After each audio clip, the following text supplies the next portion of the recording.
Give me 1 second. Alrighty, testing. Testing. Testing. All right, there should be sound now. It just never fails. You guys still can't hear me? Okay, just never fails. All right. So, okay, let us go ahead and just pull some cards. I'm going to keep this nice and chill. Okay.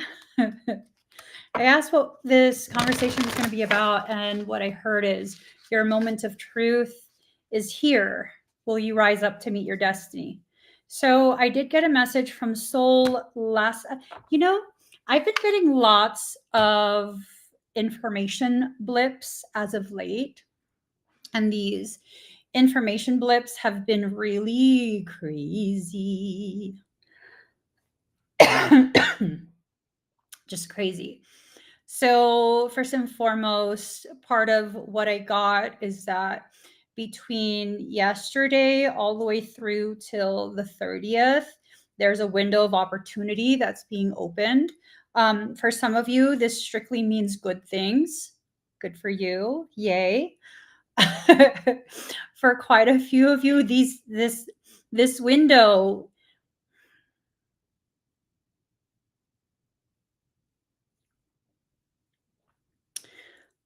is not a good window. Okay? You got to be really, really mindful of where your mind goes. You have to be mindful of what it is you're allowing to kind of come into your thoughts, and what you're allowing to be manifested by you. These are some really good days for you to consciously choose to manifest the goodness that you've been looking for, waiting for, striving to create. But, if you're going to if you're not going to be mindful of where your mind goes during this period, not paying attention to the different patterns that you're repeating, I don't know. I really don't have it in me. Stop it. I really don't have it in me to argue with you and try and convince you of something you just don't want to believe at this point. I'm realizing that my energy needs to be intentionally utilized by me, right? It's the time of just kind of trying to convince anyone and everyone of their worth. It's kind of gone. I know that sounds a little bit on the negative side, but here's the thing. For those of us who do this consistently, we spend so much of our time and our energy trying to convince anyone and everyone we come across of the value that we genuinely see in them.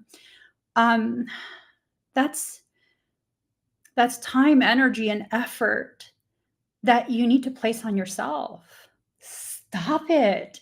Michael has been silent this entire time that I have been MIA and just fucking trying to survive my life. And now he is just like, wah, wah, wah, wah, wah. Shh. Okay.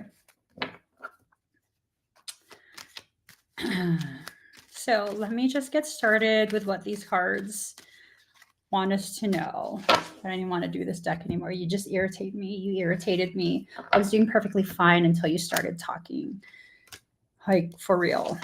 Like, everything is tensing up. Okay. He thinks it's cute. He thinks it's cute. I know you guys be hella nosy just like me. That's why we vibe. You're like, what is he saying? What is he saying? He's telling me to introduce you to Eleanor. to Eleanor. I have not decided whether I'm going to introduce anyone to Eleanor or not. And you guys are probably like, who's Eleanor? Oh my God. It's an inside joke between myself and my soul. It is. So right now, what you're needing to do is make sure that you take action after you practice some degree of discernment, right? For many of us, we're not discerning where our thoughts are coming from. There is a slew, monster stew of just full-blown fuckery. You know what I mean? Full-blown fuckery. Demonic jinn. You guys know that demons are just a subclass of jinn, right? Jinn is the full breadth of that realm. So there's a lot of jinn activity. Jinn are very much like tricksters. They will convince you of all sorts of different things. And you need to exercise discernment.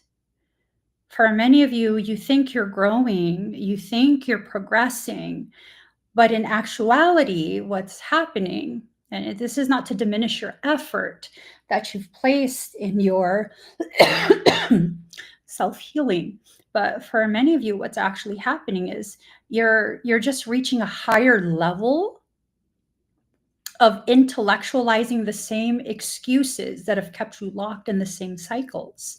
So you're going to need to make a decision. You're going to either see exactly what it is you're doing, and that's a very difficult thing to do. Don't.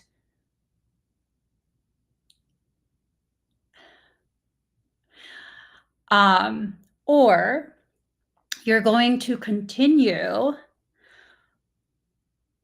to circle around the drain.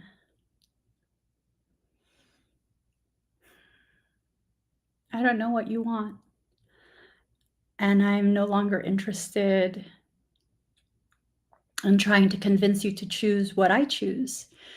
I'm no longer interested in trying to convince you of what I see inside you. I'm now only interested in accepting what you choose for yourself and allowing you the freedom to truly and fully be a sovereign. A lot of what's happening right now is about deconstruction, creation, and reverse. The things that you are doing that's destructive to self, it's being deconstructed. There's a lot going on here. There's a lot. You need to be able to reflect, self-reflection. I was having a conversation with myself, and Michael was involved. He's trying so hard. I was having a conversation, and it was this thing of, hold on, let me get it, because I wrote it down.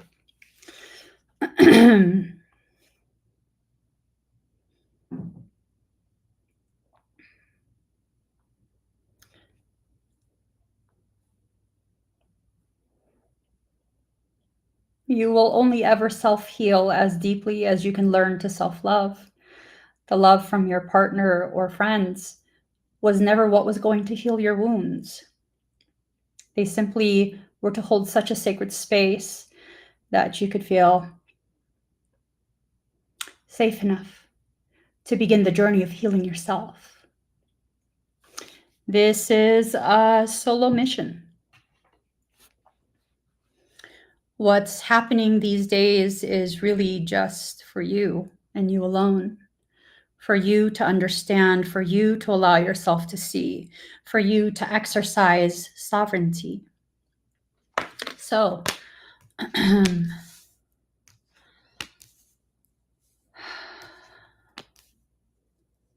my body is super tense. Mm.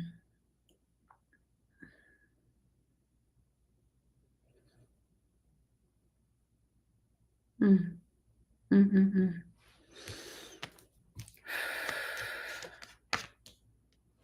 Mm-hmm. So there's some connection that's needing to take place, and this connection involves you being able to recognize when you have been reunited with a specific set of souls that you came into this life to reunite with. And this reunification has nothing to do with romance. Do something about it.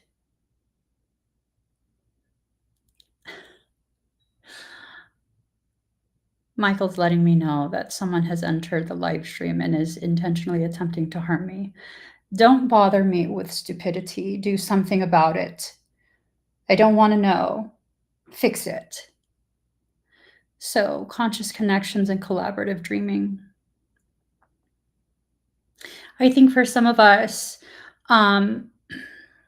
it's this thing of needing to understand that the connections that we make are really pushing us forward towards our destined path.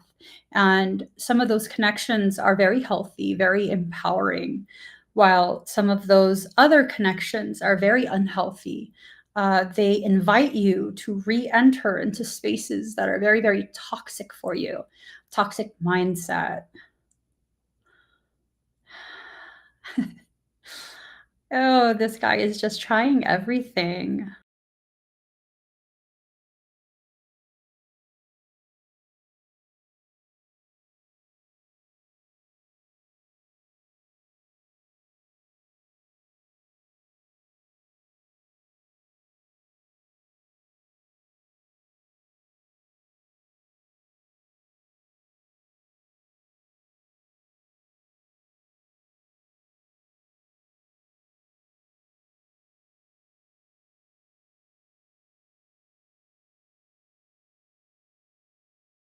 And that hardship is not intended to destroy you. That hardship is something that's intended to fortify you.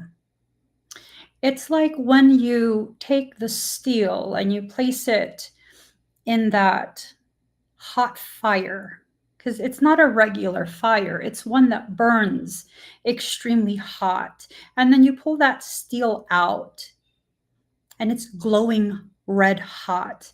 And you begin to pound on it and pound on it and pound on it. That's you forging your steel. All of that hardship that would have destroyed anything less than what you are is the very thing that is helping to cultivate your strength, helping to create the edge with which you will use to cut through the boundaries, to cut through the limits, to cut through the ties and the bindings and all of that. I'm sorry, I affected the entire Wi-Fi because Michael's irritating me. You need to be conscious of these connections you're developing. And these connections can be with others, or these connections can be with, has more to do with you connecting the dots between these different events, these different things that are coming back to you, memories, feelings, some understanding that you can't quite quantify as of yet. These are just things that are the precursor to what's actually going to happen. So he is asking me to explain my absence.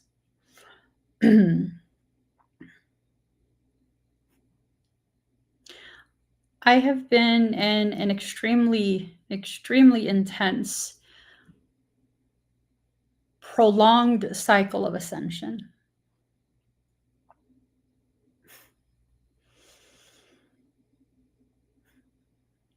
And he's like, that's all you have to say?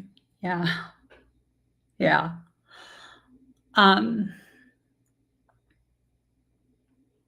With this cycle of ascension that I've been in the entire year, in about 2 weeks, it's going to be 12 months already. It's going to be a year. It's been challenging. It has challenged me in ways that I wasn't prepared to be challenged. And some of you might be like, but Emmy, you're this badass. You're just like powerful, strong, whatever else you guys want to say.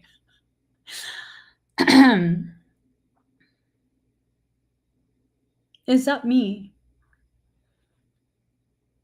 Or is that you witnessing my armor?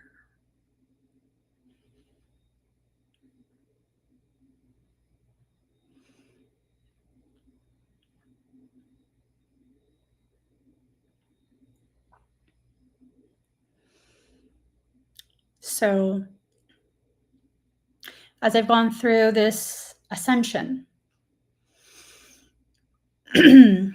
many things have been rising to the surface. And as it rises, my capacity for specific things have been exponentially expanded. Hence, the development of slipping rib syndrome. I have repeatedly had dislocations in multiple ribs for the entirety of the year. And everything kind of came to a head a couple weeks back when I was supposed to complete expedites.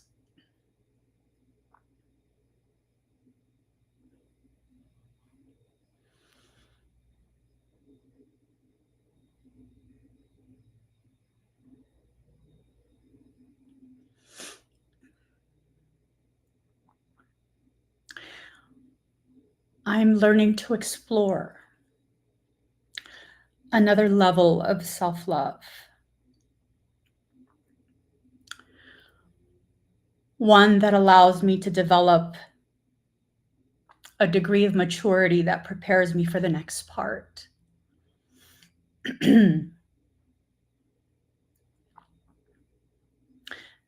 So you guys were asking who's Eleanor. It's the name I gave my most recent injury. She's gotten a lot better.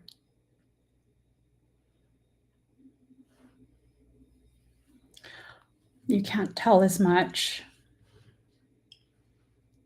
This is my rib, paired with nothing but swollen lymph nodes.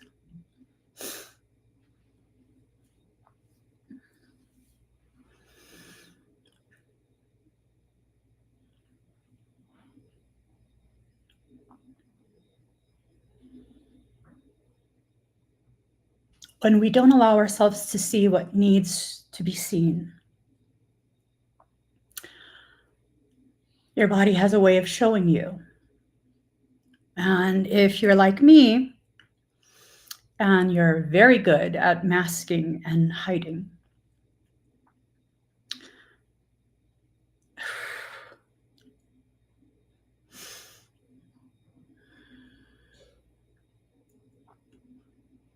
Michael says,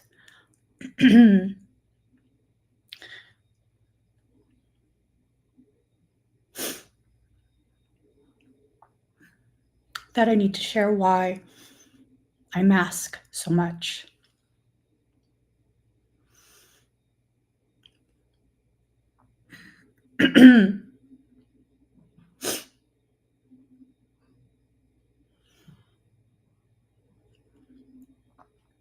Because most people can't handle the depth that I exist at. The intensity of my life experience.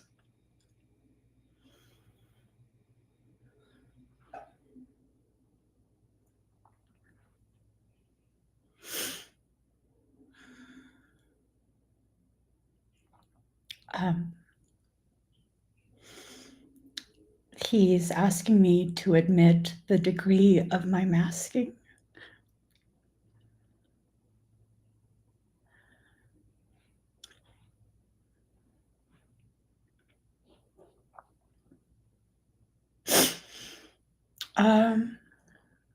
I guess it's important for some of you to know because maybe it's something you're going through as well.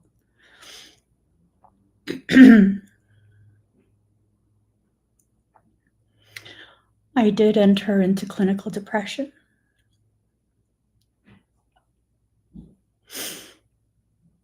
And as part of the way I experience clinical depression, I do stop eating and I stop drinking. So I'm down about 30 pounds.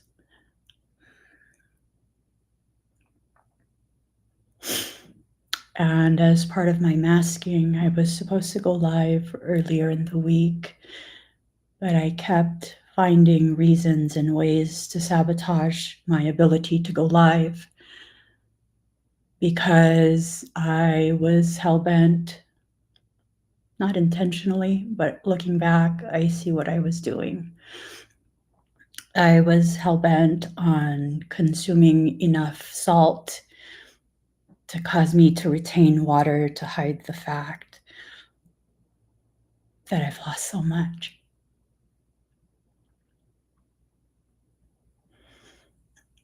You really want to know if people love you. You have to let them see what it is you're going through.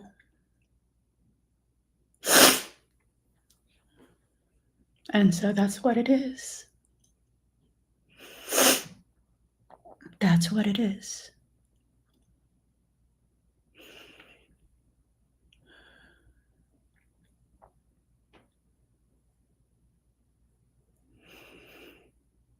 My soul is placing me in a position where I'm realizing that I have just very much intellectualized my continuation of my unwillingness to love myself.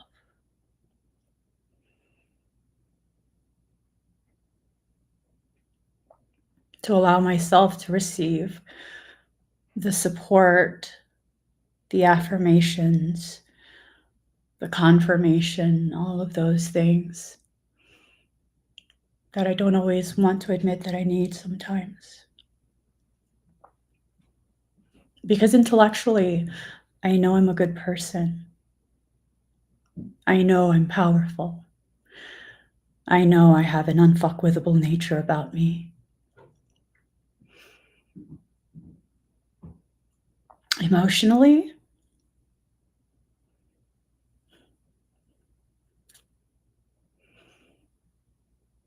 I guess. I mean, I don't know. I don't know. I don't know. And what's happening right now is we're all going through the very process that we need to go through to get these answers for ourselves. And it's message after message after message.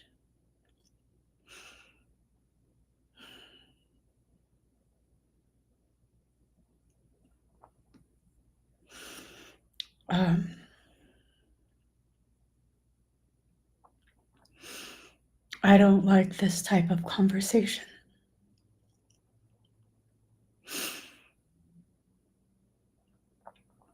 And I don't know why.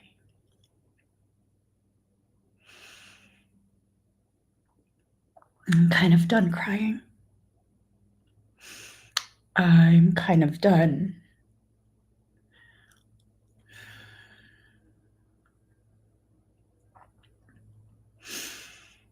And a lot of the hardship that you go through is, in fact, heaven sent. Heaven sent. Why? How could it be heaven sent if it's painful, if it's challenging? Well, because it helps you to learn the very things that you've struggled to learn on your own, that you've struggled to allow other people to help you to learn. It forces you into the space of meeting your actuality, the truth of who you are.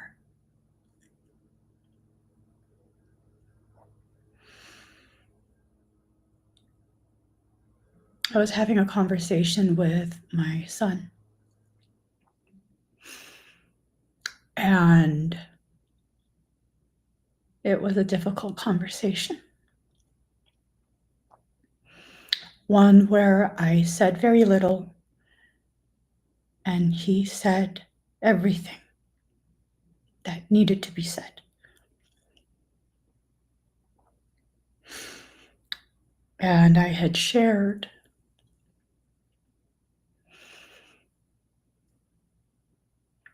the extreme guilt and sadness that I feel.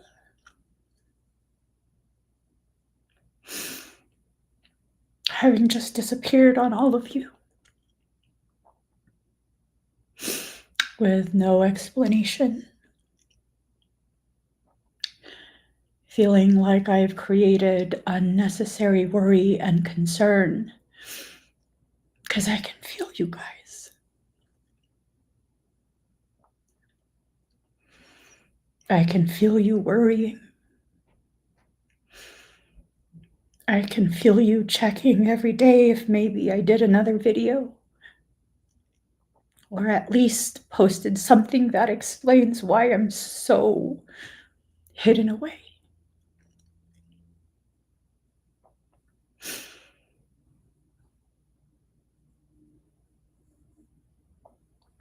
And he said something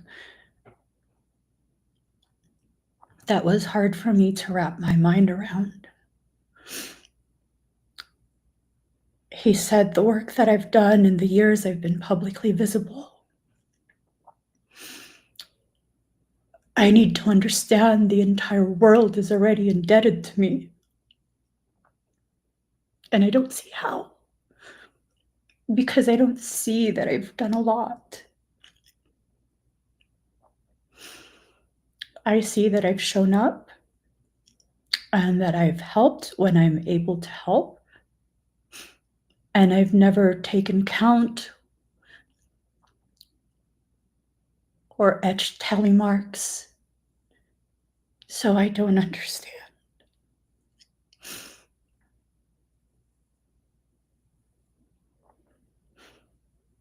All I know is I can feel people waiting and worried.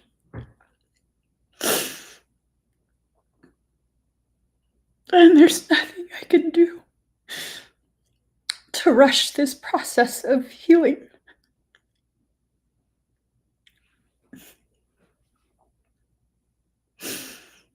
And I know that my children would never tell me something just to make me feel better. That is not how I raise them. That is not who they are.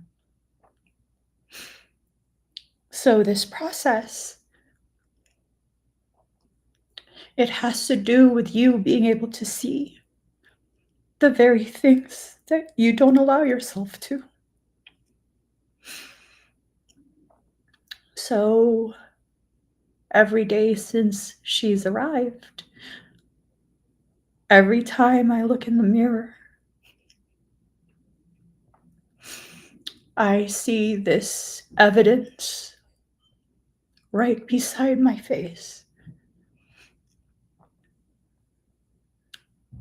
Evidence of the ways in which I have clogged up my own thinking, my own perception of myself, ways in which I have hindered my ability to learn simply because I refuse to allow myself to matter to myself.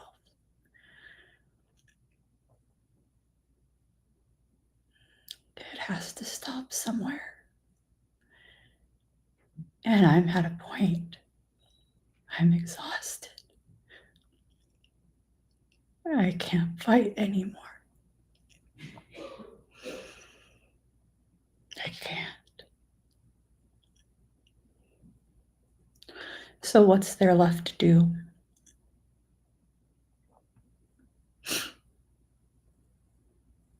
Give up? What's there left to do? Cry more? Be angry? Ask why me?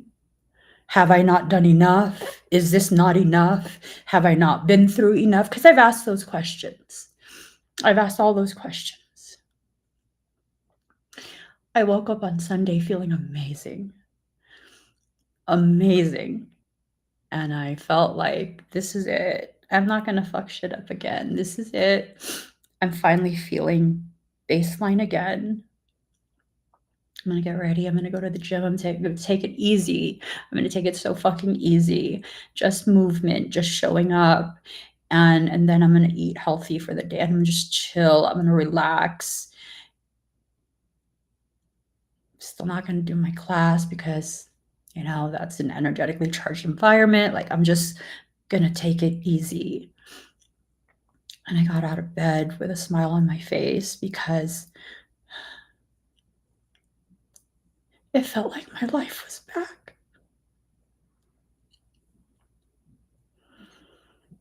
And I walked into my bathroom and the sunlight was beautiful. It was beautiful. And the position of the sun in my bathroom made my face look like I was glowing. I have binocular vision, so I have blurry vision no matter what. And I stood there and I looked in the mirror and I saw a lump from here to here. And it was huge. But I felt no pain. Do you know what that feels like?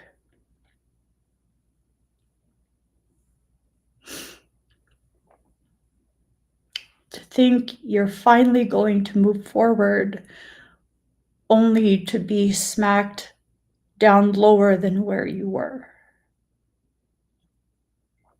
And I said, I don't feel pain. If it was arterial dissection, I'd fucking be dead already. It's not to do with my arteries. I began to palpate. It's a fucking rib. I could feel it. It's a rib. It's a rib, and I can feel the lymph nodes. And I assessed. My rib was dislocated in the back again. And I assessed, and I assessed, and I assessed. No nerve damage, no arterial damage, no venous damage. This is not an emergency. It's fucked up, but it's not an emergency. And so I went about my day. I decided to go to the gym anyways. And I was working out very light. And I got curious. Did the movement help to flush my lymphatic system? About 70% of your lymphatic system goes through your left side. About 70%. And then that's what did me in. I thought I was emerging out of that clinical depressed state until I took a picture of myself to try and reassure myself that what I was doing was helping. What I was doing was trying to force, but I wanted to convince myself it was helping. And when I took that picture, and it was a straight-on picture, and I saw the way my face was looking skeletal,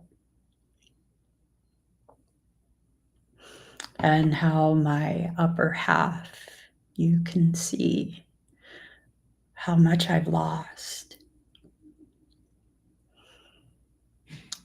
And I couldn't work out anymore after that.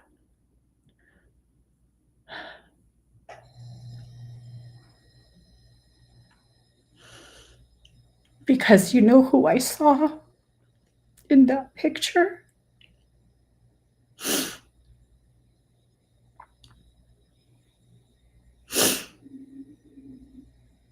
I saw 2017 Emmy.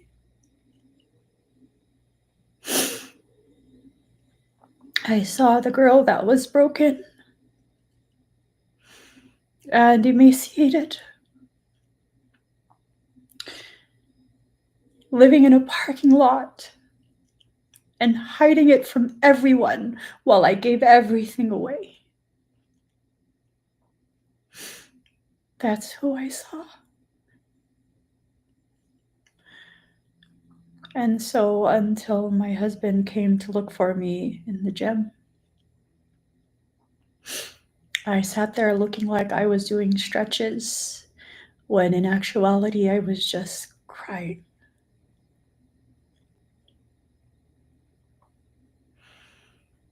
Sometimes you have to go through that sadness and that hardship to begin to understand what you've already been through and that you're being presented a choice. Will you go through it again? Will you go through it again? Will you repeat the very same thing again? Because I know I don't need to repeat that again. I'm close to it though. I don't need to repeat that again. I don't want to.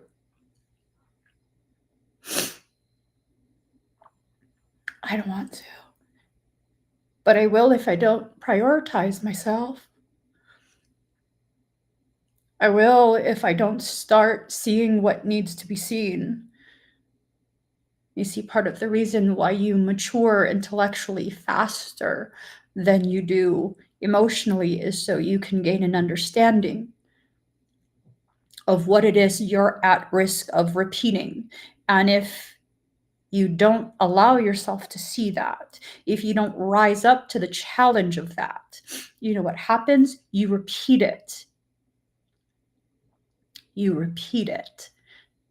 You go through it again, but it's worse because now you're like, it's not fair. I already went through that. It is fair. Why? Because you chose it again, knowing what you already went through the last time it happened.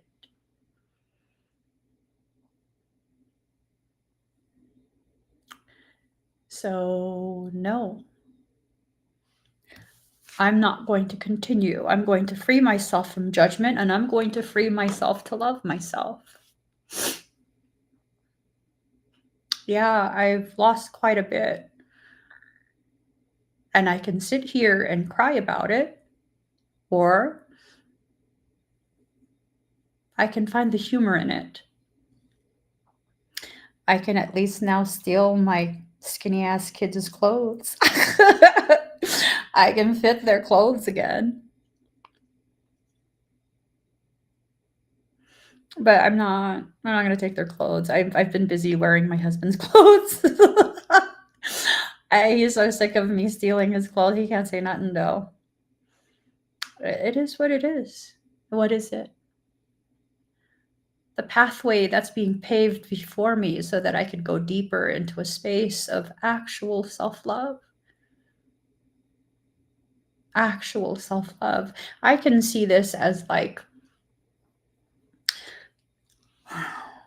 the most negative thing ever, right? Because it is really negative. It is really, really negative.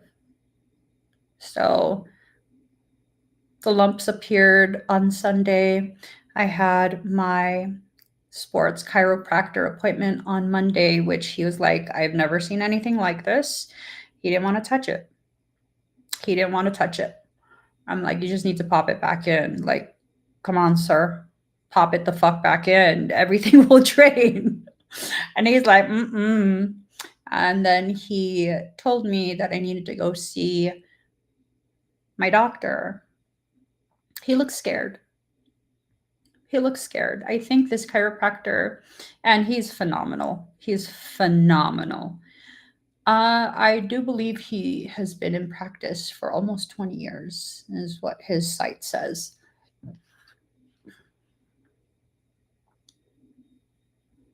He thought I was crazy. I didn't think I was crazy. I know it's my first rib. Why?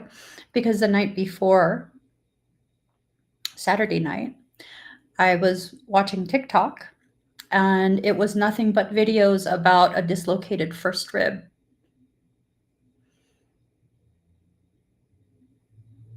Soul tells me, ahead of time before it injures me. It lets me know. And if I'm paying attention, I'll know exactly.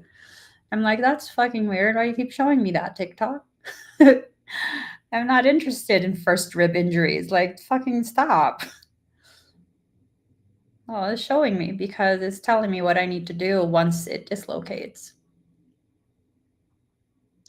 So then, of course, I have to go see a primary care doctor, which he's been in practice 20 years.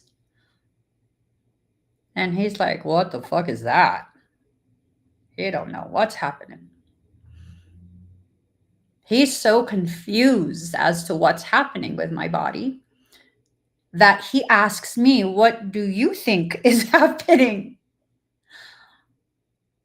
And I let him know I have Ehlers-Danlos, hypermobility, Ehlers-Danlos. I haven't been able to work out for quite some time. And so my ligaments are not holding properly. I believe I have a subluxation of my first rib, thoracic one subluxation. And I also believe that the compression that's pressed against my clavicle, it blocked off my lymphatic system, couldn't drain. I slept with a heating pad on that shoulder, and that opened up all the pathways, encouraging profuse swelling and inflammation to take place. He goes, oh, it's a pretty good assessment. And then he starts to tell me his thought process. First and foremost, life-threatening arterial dissection. I said, nope, happened on Sunday. He goes, yeah, you'd be dead by now if it happened on Sunday. I said, exactly. And then he's thinking about all these other things. I'm like, nope, not that. Nope, not that. It's not a cyst. It's not a tumor. You can't move it. You can feel it. They're like little golf balls and grapes scattered along the rib. You could see it. The rib connects up here, it connects back there under the clavicle. You can see it. You can feel it. It feels like bone and soft tissue along with hardened lymphatic nodes. And he goes, yeah, I agree. What's your treatment plan? This guy's a fucking trip. I love it. I'm going to keep seeing him. And I tell him, just needs to be put back into place. And once that pressure is alleviated, I can begin aggressively encouraging lymphatic drainage. He calls the nurse in because she specializes in lymphatic drainage. And he asks her for some tips. And she says, have you tried castor oil? And I said, oh, I've done castor oil with poke root infused, as well as cleavers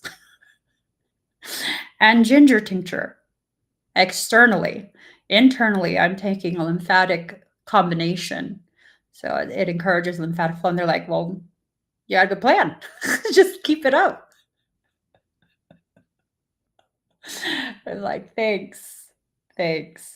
You see, some people would be like, I fucking paid for this. I diagnosed myself. I created a treatment plan for myself, and I'm paying you because the other guy was too fucking scared to just pop the rib back in. This is not fair because, at the end of the day, just those two professionals, that's several $100s already.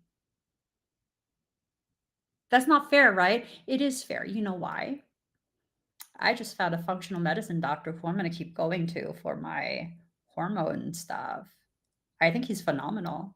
He did say it was weird and an alien multiple times in a very lighthearted way. It did make me laugh. I said, I know I'm alien. He goes, I've never seen this.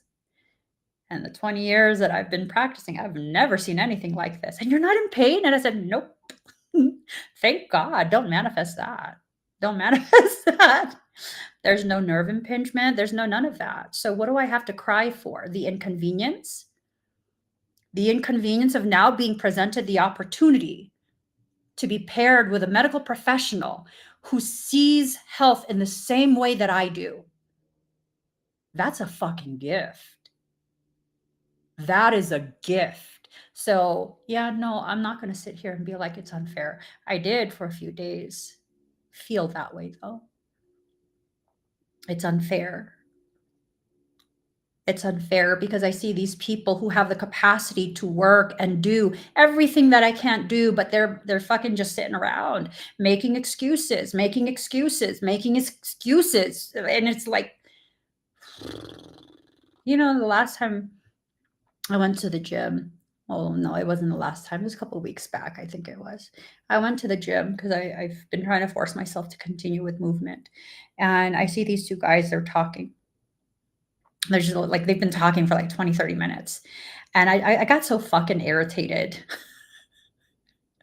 I went up to them. I've spoken to them both before. I went up to them though. I was like, I'm gonna need you to fucking lift something while you talk because it's like 20 minutes already.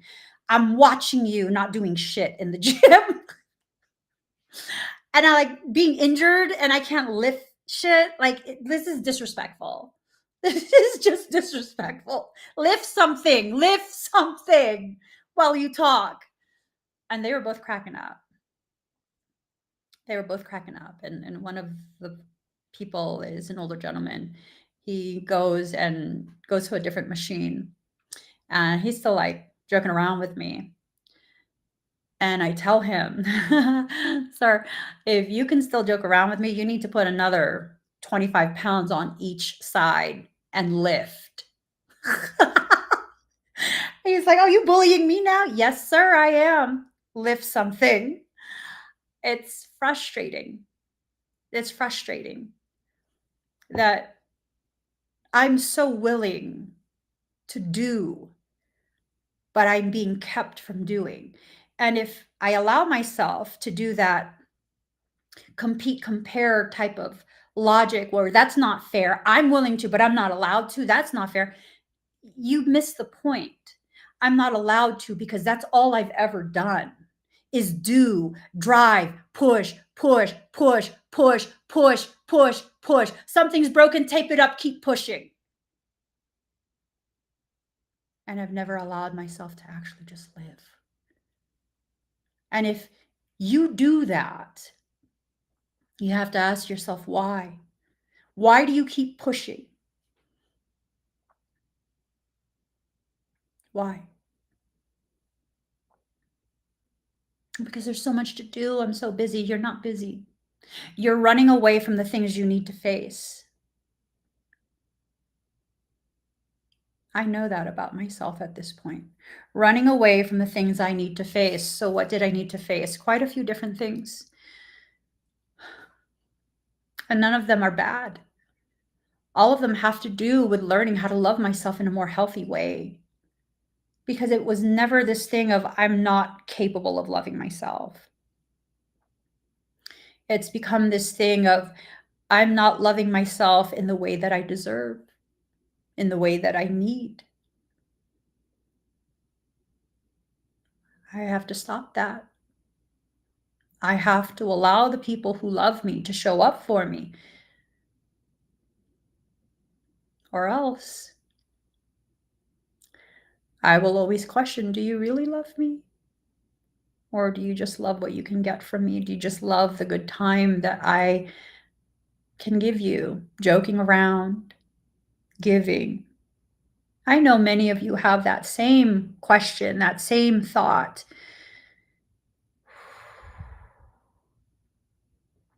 I was chatting with one of my besties right as I was driving over to the doctor's. And she knew that I was going to finally see the doctor for the first time in I don't fucking know how many years. And then I didn't respond for quite a few hours. So she texted me back and was like, how did it go? Is everything okay? And I let her know. He basically was like, co-signed my self-diagnosis, co-signed my self-treatment plan. I mean, he didn't even feel the need to do an ultrasound because he's like, we've checked off all the boxes, and to do an ultrasound, it's not going to change the treatment plan. And I was like, exactly. Fucking phenomenal, doctor. I mean, if it was going to change the treatment plan, by all means, yes, go ahead and refer me to an ultrasound, and they can ultrasound whatever the fuck they want. It's not going to change the treatment plan. So there's no need. And I tell my bestie this, and she says to me, how did it feel to have that validation? And I didn't even think about it. I didn't even think about it. It didn't cross my mind that I was just validated, because really, I don't know, the night before or 2 nights before, I was sobbing. I was sobbing.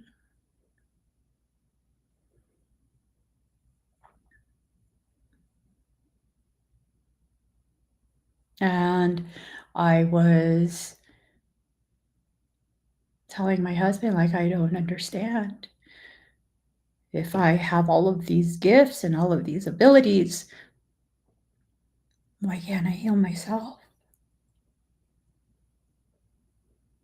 Why don't I heal myself?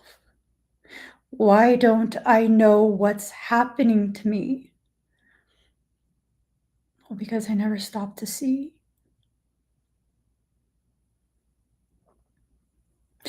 When people tell you that they can read for you, they can do a card reading for you, they can scan you, and they can like do healing things for you, but they can't do it for themselves, that's a fucking lie. They won't do it for themselves. That's a lie. When you have the gift, you have the gift. You're just choosing not to use it on yourself. Why? I sit there and I think about it.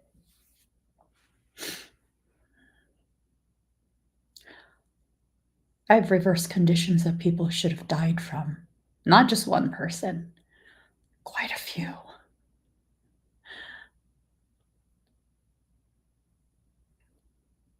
Quite a few.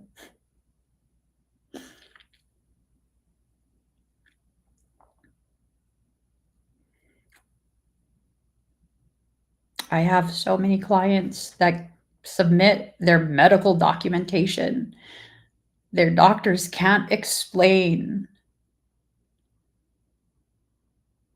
why their results are what they are now, why they no longer have that condition, why their health has improved.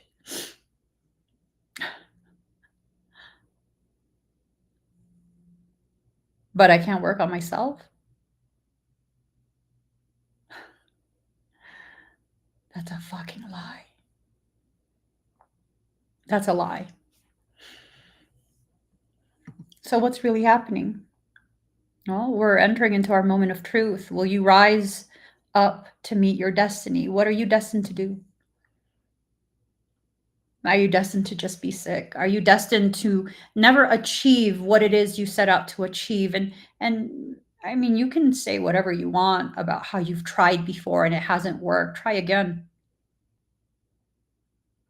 Maybe it didn't work all those other times because right as it was about to happen for you, you pulled back.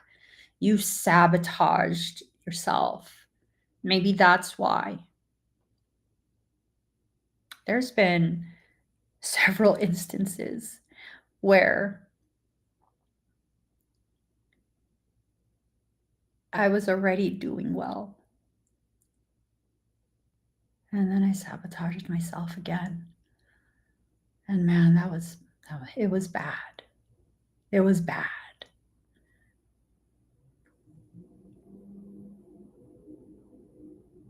But it was also my choice. It was me that did that. Are you going to finally rise up to meet your destiny? Because only you can choose that. Only you can choose that. Only you can be the one to make the decision to pivot, to shift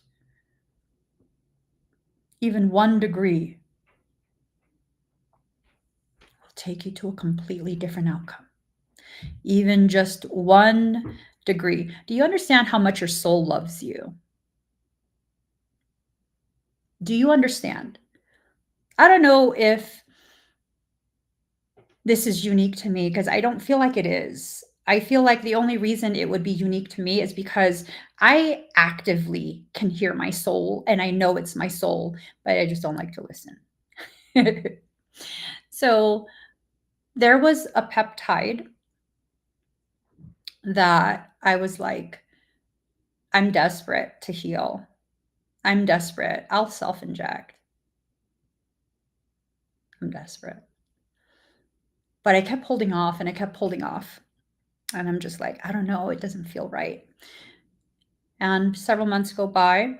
And the next thing you know, randomly out of nowhere, I recall this interview with this guy who, like, he's like the mushroom guy. He just knows so much about all these different types of mushrooms and their medicinal benefits. And I'm not talking about like psychoactive. I'm talking about like actual medicine. That's just his thing, right? And he was interviewed by Joe Rogan. You guys probably seen this interview. He was interviewed by Joe Rogan. Joe Rogan starts to ask him about like what is it? Baby Bellas. I don't know. I don't remember the name of the mushroom. And he's like, I can't talk about it. You know, this is my safety. He shares how his mother was diagnosed with um, some type of cancer that I guess she had had many years before. And she's like, you know, the cancer's back. And he's like, all you have to do is consume large quantities of this specific type of mushroom along with, you know, a few other things. And he goes and he helps his mother with his acquired knowledge. This is his life's work. And his mother went into full remission. Full remission. And that pops in my head. I'm like, the fuck? My soul tells me I need to buy this mushroom. And I'm like, what are you saying? Am I sick? What the fuck? Yeah, because I've had tumors. I've had tumors that I resolved. And so I'm like, you know what? I'm not even going to fuck around here. I'm just going to go buy that mushroom. And then I'm just going to start megadosing. I don't know why, but my soul says, and that's what I'm going to do. And wouldn't you know, several days after I start megadosing, I make the decision to start a self-injection program of a specific peptide that accelerates wound healing. Just finished one cycle and that's it. Don't want to do anymore. It helped like hell. Hell yeah. Was it worth it? With my mindset and my drive, no. Because it made me feel more healed than I actually was. And when I felt more healed and more stronger than I actually was, actually had the capacity to recover from, I went ahead and I worked out beyond what I had the capacity to recover from, which was still nowhere near what I could do, what I used to do. But it gave me a false sense. And then I got injured again. And I was like, maybe I'll buy another bottle. I don't really want to, but kind of desperate. Something in me says no. No. Knowing my history and my health, something in me keeps saying no. I go and do a little bit of digging. Oh, that specific one feeds tumor growth. So I'm just going to keep right on with the mushroom and ensure nothing is allowed to grow. But see, here's the thing. When Eleanor popped up,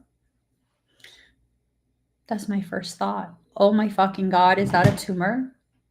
Girl, no, it's not. Knock it the fuck off. No, it's not. It's lymph nodes. You know this. And I scanned and I scanned and I scanned. Because the part of me that's afraid was gearing up to manifest a tumor. No, the fuck you won't. Sit down. We're not doing that. We are not doing that. How could I say that to myself and actually believe it? Well, because my soul already gave me instructions on what to do before I even took the peptide. I'm not allowed to be sick like that. I'm allowed to get injured if it will further my growth and understanding of myself and my journey. Yeah, I've known that. I'm allowed to be injured. I'm not allowed to be harmed. Not irreparably harmed. Not in that way. Not in that way. Initially, I was going to ask, is Eleanor related to Marlene? Eleanor can go have some tea with Marlene somewhere removed from my neck. I'm just saying. They can go kick it somewhere, kick rocks or something. I don't know. I'm a little bit hostile towards Eleanor at this point. You have to trust yourself. What's happening right now is that you are rebirthing yourself. And as you rebirth yourself, you're not going to have any clear understanding of what's happening. Why? Because you've never existed in this way that you are now being invited to exist.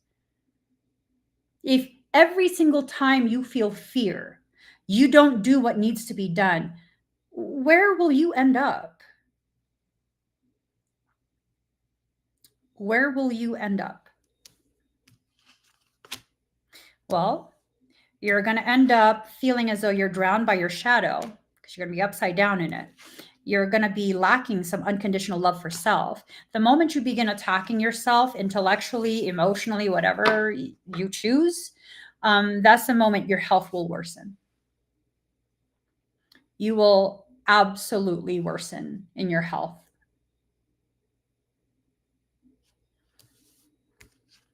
Why would you do that? Well, because we're impatient with this process.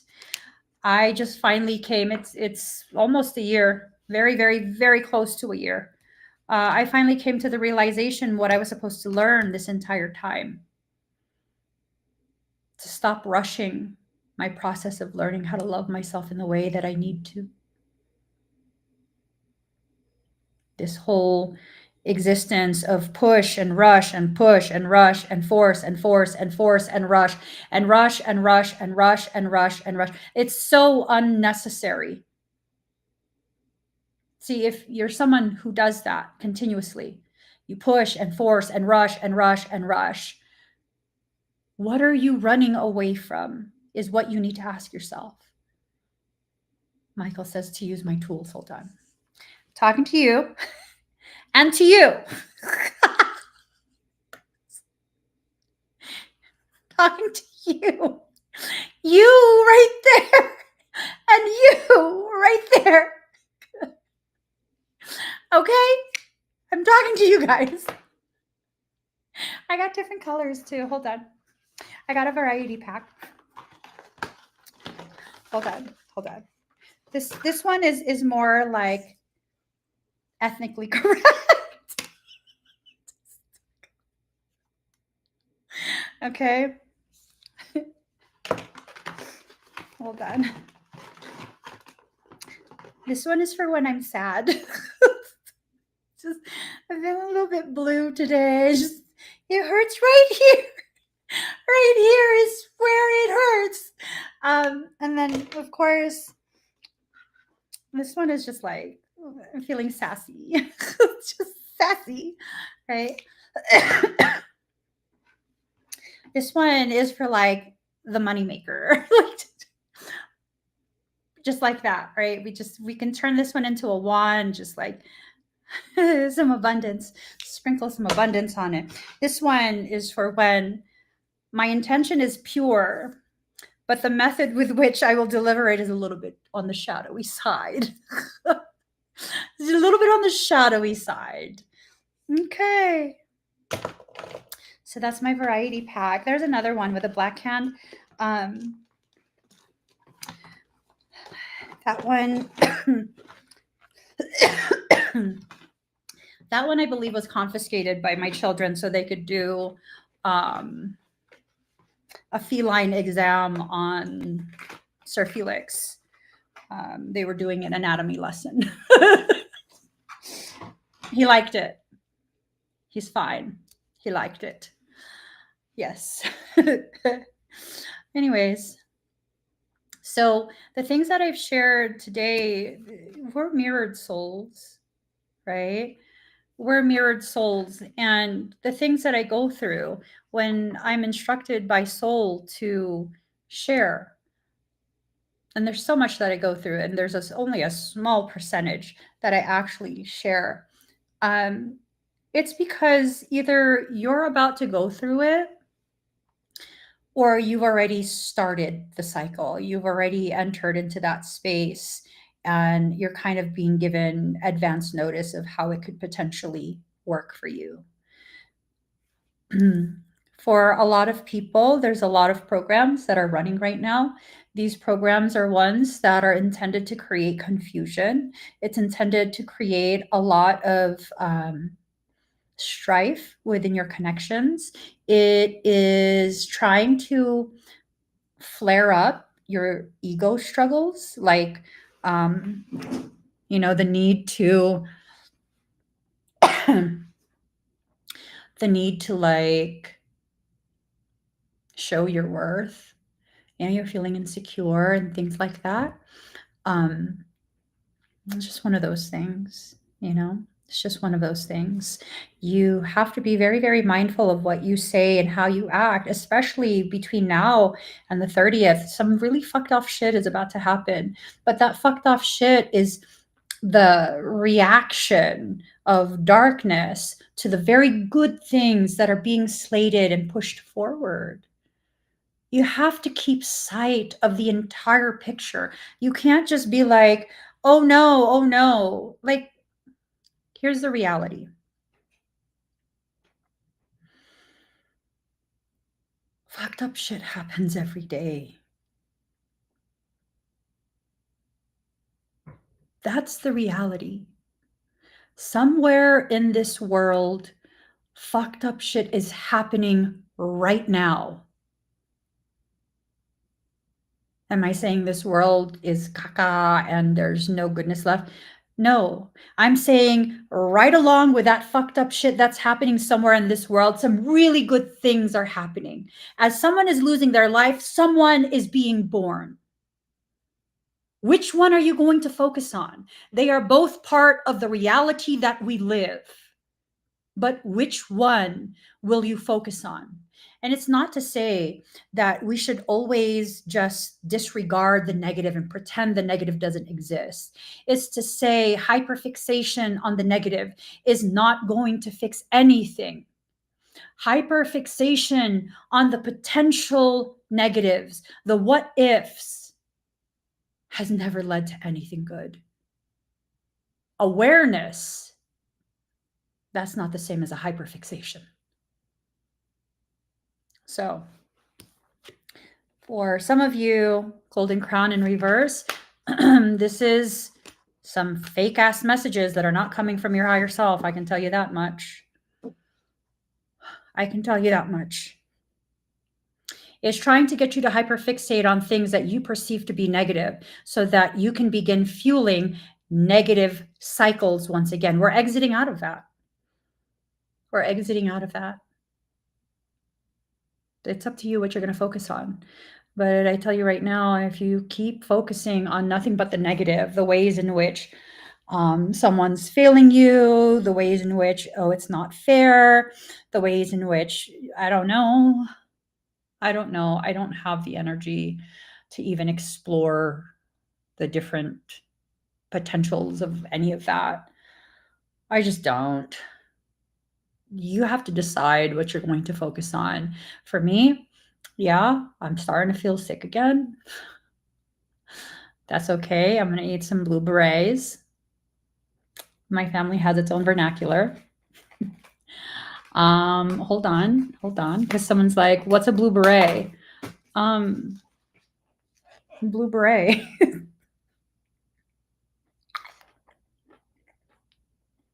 It's a blue beret. It's good. It was really good. Now I feel better. You see how that works? You see how simple that was?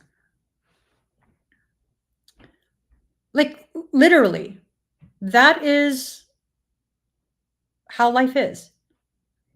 I became aware of a negative, starting to feel sick. That awareness led to me choosing an action that addresses that issue before it becomes a massive issue. And rather than me sitting here like, oh my God, oh my God, oh my God, I almost like entered into hypoglycemia. No, I'm like, that was yummy. That was yummy. I'm going to finish that entire basket. That's how I eat blue berets. I finish the entire basket in one sitting. That's that. But I mean, what if that metaphoric blue beret is not enough? I got applesauce. It's full of sugar. It's already pureed, so it just goes right into my system. It's not a big deal. It's not a big deal. You see, if you don't take action, the moment your awareness is instructing you to take action, corrective action, not a panicked type of action, but just a correction, something to correct the imbalance that's taking root. You know, for me, because I am actually diabetic. No, I'm not. Diabetes. Diabetes assness. I don't have diabetes assness. I do technically. I completely diet controlled. Completely diet controlled. So for me, it's dangerous. If I allow my sugars to get too low, it could be something dangerous. I could actually pass out. Have I ever passed out? No. Why the fuck would I wait until I pass out? Please give me some fucking orange juice or something. It's like, stop. I'm not gonna fucking wait. Are you kidding me? Why do that? Why do that? Take the corrective action. Stop owning disease. So I'm aware of the different components of what is imbalanced with my health, my physiology. And my son has been trying to convince me. I'm so proud of him, by the way. I gotta tell you guys that. Let me just share this. This is like happy mama moment. So this guy, he decides he wants to work for a specific company. I'm like, yeah, go for it. Go for it. And then he decides he's not going to take no for an answer. So he goes and he has his interview.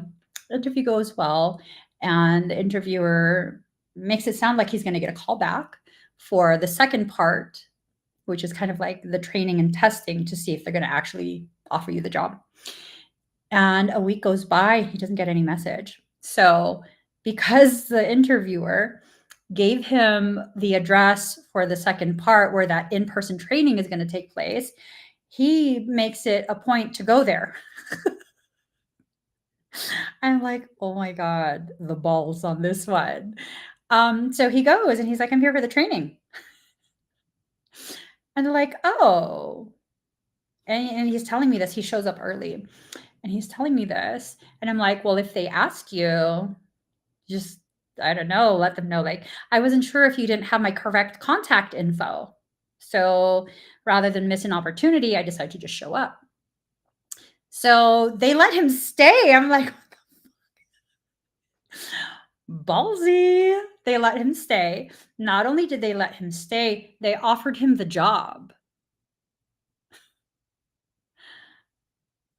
They didn't invite him to that second part because he took proactive action. He went, and there was no question in his mind, he belongs there. They didn't know what to do, and they let him stay. And because they let him stay and they let him show them what he's capable of, guess what? They hired him. as if that wasn't already like a proud mama moment. I don't have balls like that. I mean, I'm extra ballsy. Not like that though. You don't call me bad. I'd be like, well then fuck you. Fuck you. I didn't want that job anyways. Right? So he gets a job and he's only there for like, I don't know, like 2 weeks. Is it like 2 weeks? I don't know. But he was just told the other day, having been there for only like 2 weeks, he's now ranked number 1 in the state. I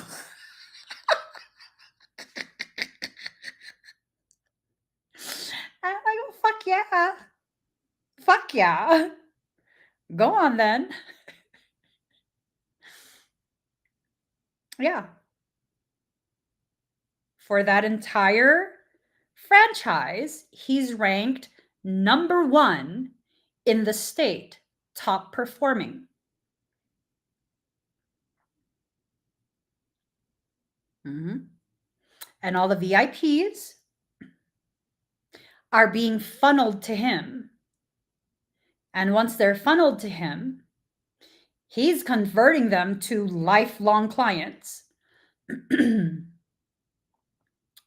I'm just like, okay, that's my baby. Because guess what? He's finally reached a point in his life where he's done playing that shit. He's done questioning himself and his worth. This is my son who's in the music industry too. Remember how I told you guys a couple, I don't know, weeks back that Kanye West has been like really just super duper into my son's sound. Like they were asking him for tracks. And then I was talking to him the other day, and I totally forgot. Yeah, Drake too. Yeah, you have these big names in the music industry. They all know him, but he moves like he ain't shit. Are you fucking kidding me? I was looking for my stitch. Like, no, knock it off. Don't insult me like that. You are my son. You come from me. You are made of the same greatness that I am made from. Don't you ever fucking question your right to exist in a state of success and abundance. You see, do you have someone that's fought for you to believe that about yourself?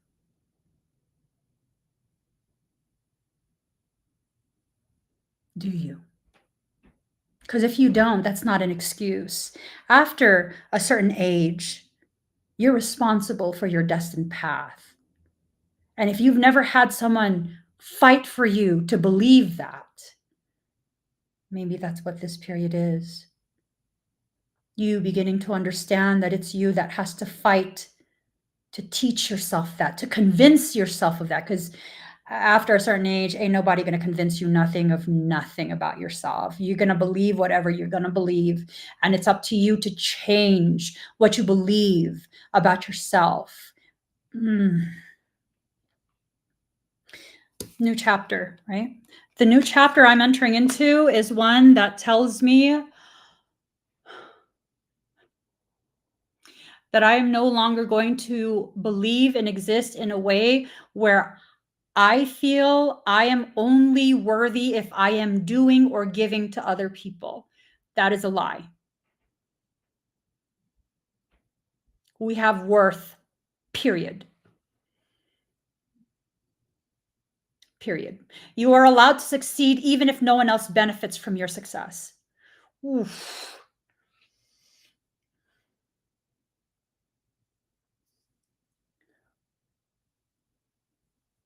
Wow.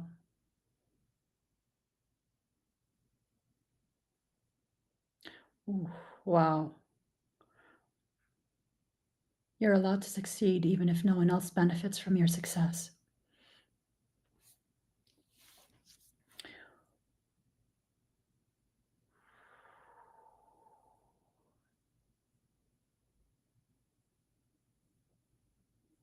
And I'm guilty of that. That I will finally allow myself to succeed to the levels that I know I'm destined to reach and I've known my whole life, because that's what it's going to take for me to be able to build a sanctuary for our community, for me to be able to fund programs that will provide relief for our community, for our congregation. And that's not true, and it's not fair for me to place that upon myself, that I'm only allowed to succeed if someone else will benefit from it, not because I earned it, not because I put the necessary effort, I put the heart into it, I made it happen. Sometimes that's enough. That's reason enough. No, not sometimes, all the time. All the time. I should succeed because I deserve to succeed with the amount of effort I put into whatever I'm doing. I deserve the outcome, the end result. I don't know, something's changing, something's shifting.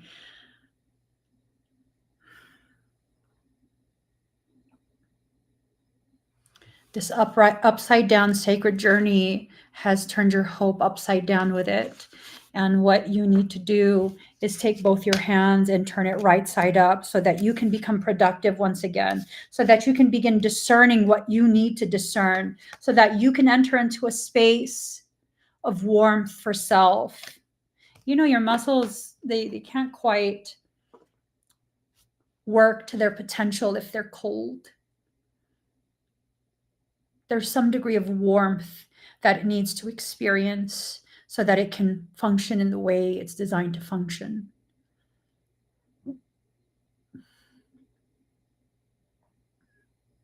Because when your muscles are cold, you're incapable of the flexibility that's necessary. You become very rigid in your perception of how things are supposed to play out and what it is you actually deserve. It's like, I've been telling my family, because they've really been coddling me at this point. Everyone's like really concerned about how everything is playing out with my health. And I'm looking at it, it's like, it's not a big fucking deal. But it kind of is. When I go through it, it kind of is. Because my body goes into shock and I turn fucking white and I stop breathing.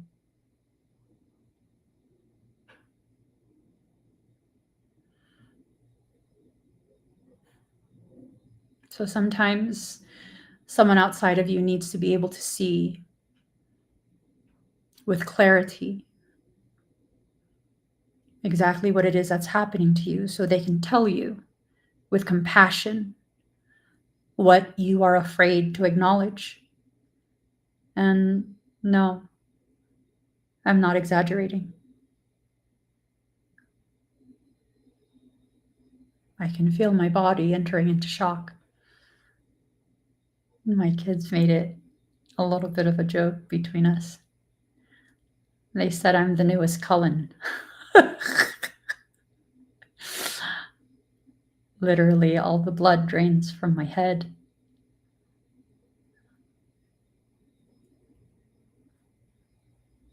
It's okay. I have compression boots. Forces the blood back up. It forces the blood back to my organs. It's fine. I don't stay in it too long that I need an ambulance. So it's not a big deal.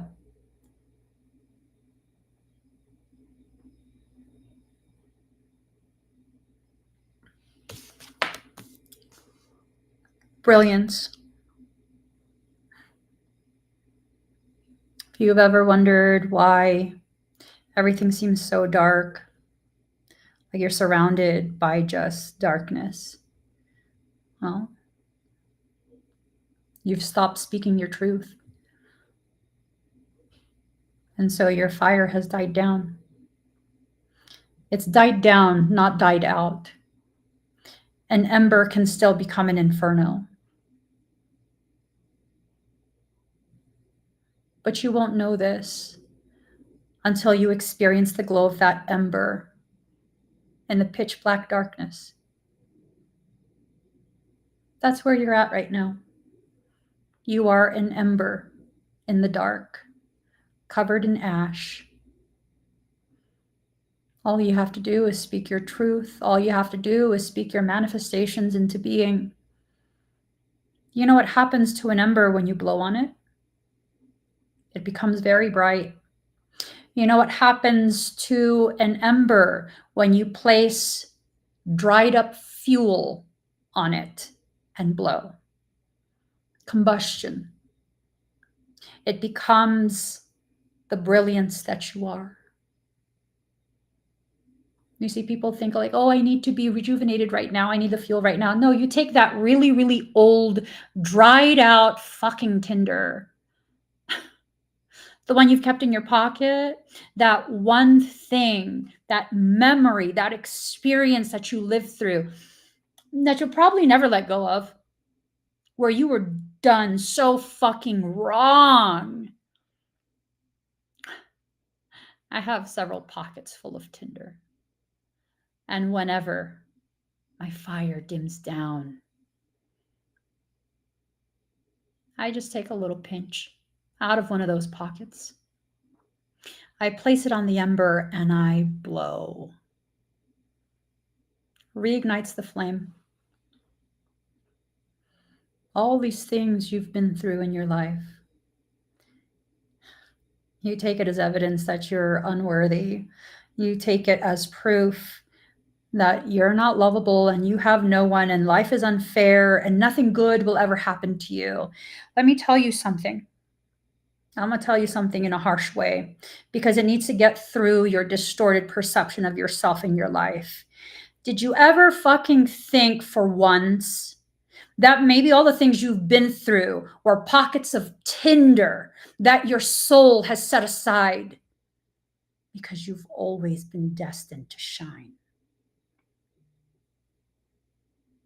And every time you deny it, every single time you use your tears to deny, not to release so you can have some clarity, but tears because this is so unfair.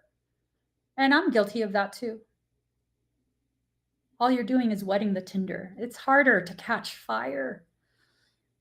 Let that old shit remain in that pocket, nice and dried up.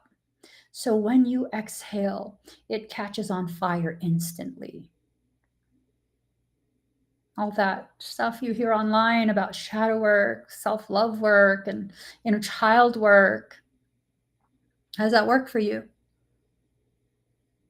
Because those things that are so commonly shared in social circles, they don't actually get the job done.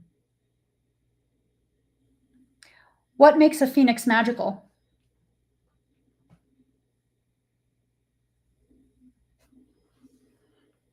Do you guys know?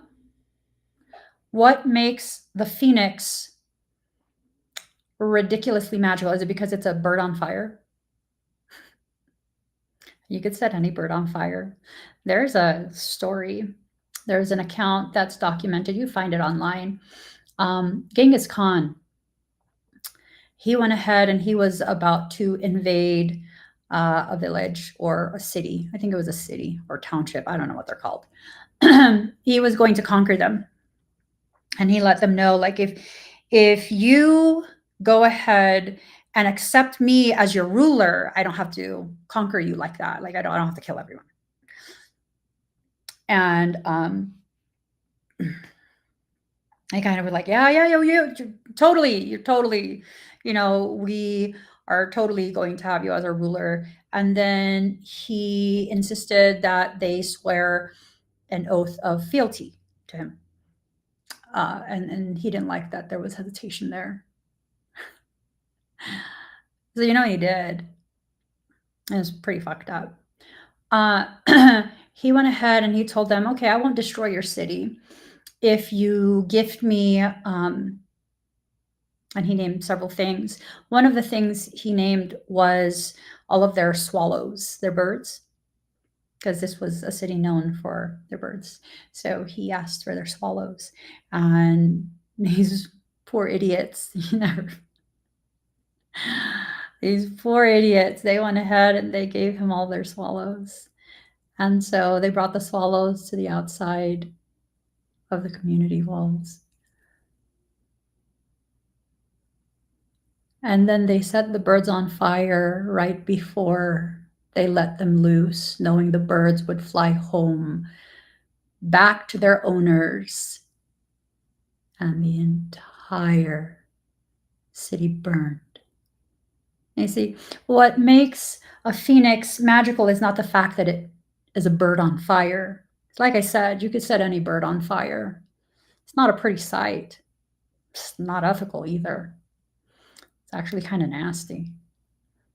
But the thing that makes the phoenix so magical, so powerful, such a testament, is the fact that she's unafraid to let everything burn around her. There's no rule that says the phoenix must rise from her own ashes. But there is a rule that says she must always rise from the dark. So it's up to you. You want to burn all your dreams and efforts because someone didn't give you permission to exist.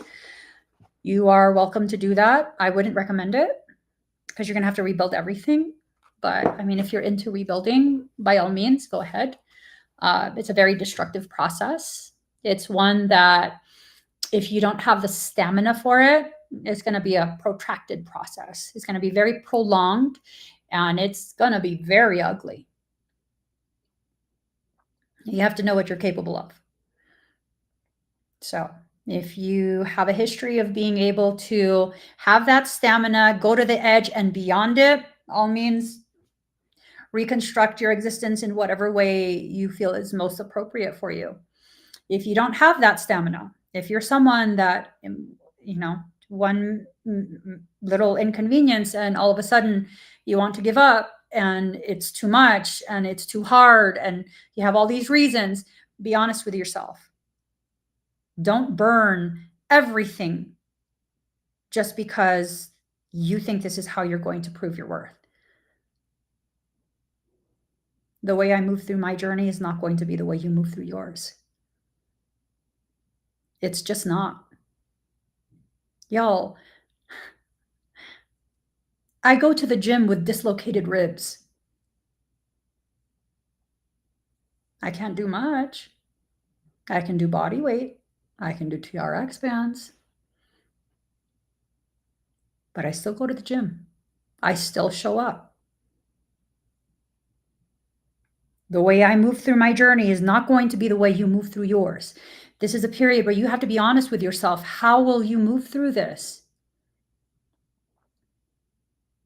And if what you're going to choose is going to have you cycle back into the same old toxic cycles, that's none of my business. And my opinions are neither here nor there. You do what you believe is best for you. I just know that in this period, there's quite a few of us who are being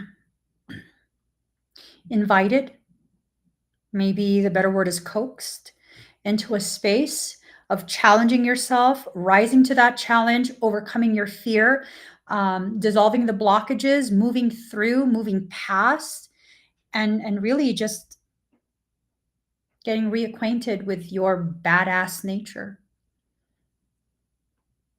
So, am I a badass? I still don't think I am. Am I stubborn as fuck? Absolutely. Absolutely. Yeah, I'm very stubborn. I'm stubborn about the things I need to be stubborn about. Mm-hmm. And that alone ensures I will never stay down. Why? Because I know there's some bitches out there that are waiting for me to be knocked down and stay down. Thank you, bitches.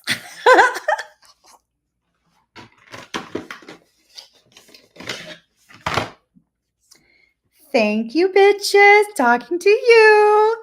To those bitches who want me to stay down, I will never stay down just because I'm aware you exist and you're waiting for it. It is my life mission to always disappoint that dream of yours. And that's that. The only reason I get back up is because I know you're obsessed with me and you will always check in to see if I finally failed. Unfortunately, I never will. I may disappear for a time to address whatever needs to be addressed in my life. That's not a sign of weakness. That's a sign of maturity and growth, because there's nothing that I have to prove to anyone, not even the ones who maybe they were like, oh, good, finally, she's fucking gone. Now I can copy all her old shit in fucking peace. No, bitch. It's just so fucking cute. Your Delulu is just so fucking cute. And right there.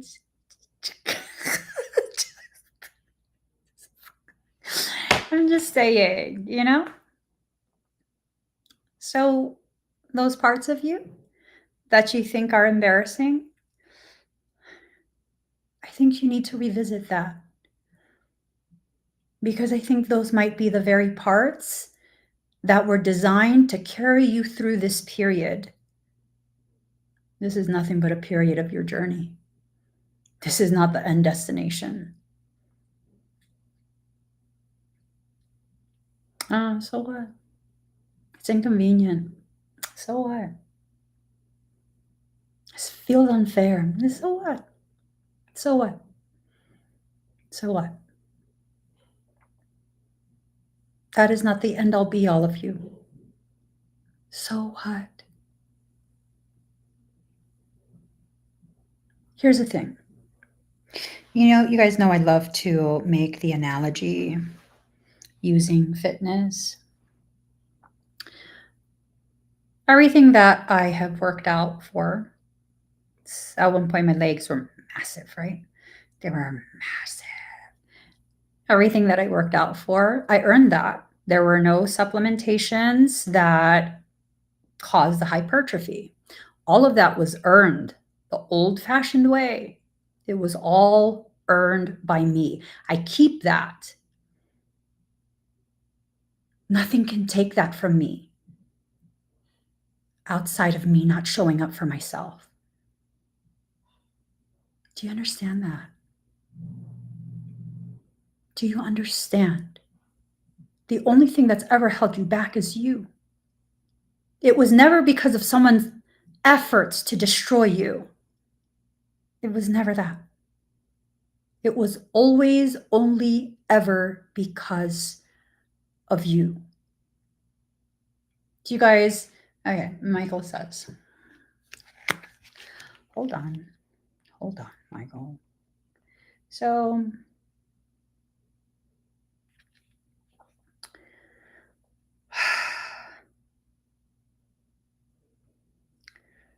un momento. I don't even want to show this. It's so, I don't want to show this. It's embarrassing.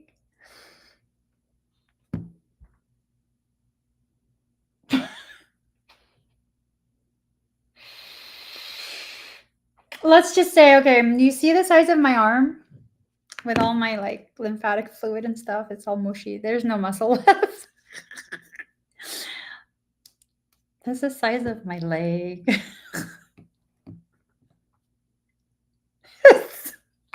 That's a leg. That's a leg.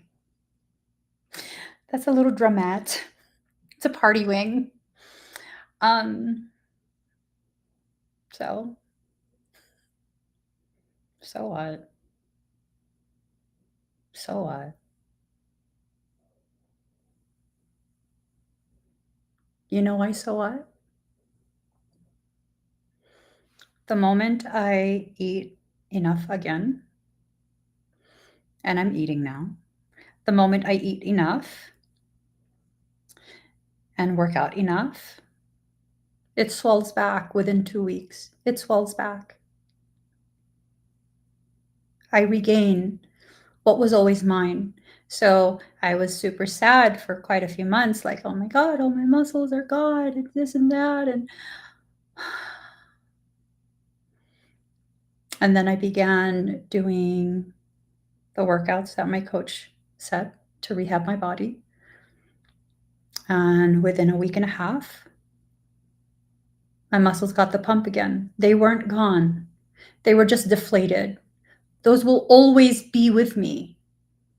That muscle will always be with me. So my son brought up a good point the other day. He's like, this is just like an ultra cut. You just did like an ultra mega cut. If you say so. If you say so. The only thing that was cut was muscle, but whatever. I'll believe you.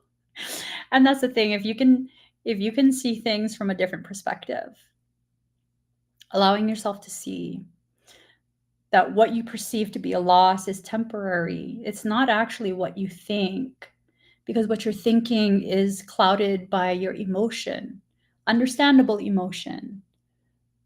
You can begin seeing clearly the way out of whatever it is you're going through. All you have to do is show up. If you allow yourself to show up for yourself, you know what happens? Amazing things. You begin to heal and you begin to understand. It was never because you weren't loved. It was because you never allowed yourself to be loved. So show up for yourselves and see what happens next. I gotta go. I've been live much longer than I planned, and I need a nap.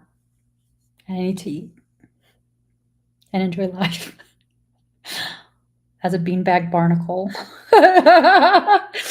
Okay, guys, I hope you enjoyed our conversation, and I'll be live again when it's okay for me to be live again. I don't know. We'll see how my body reacts to having been live for an hour and 44 minutes. And then we'll see. But take care. Make sure you're very, very mindful of the next however many days until the 30th. So 6 days. Be very, very mindful of your interactions, your words, and your actions. Okay? I'll see you guys again sometime.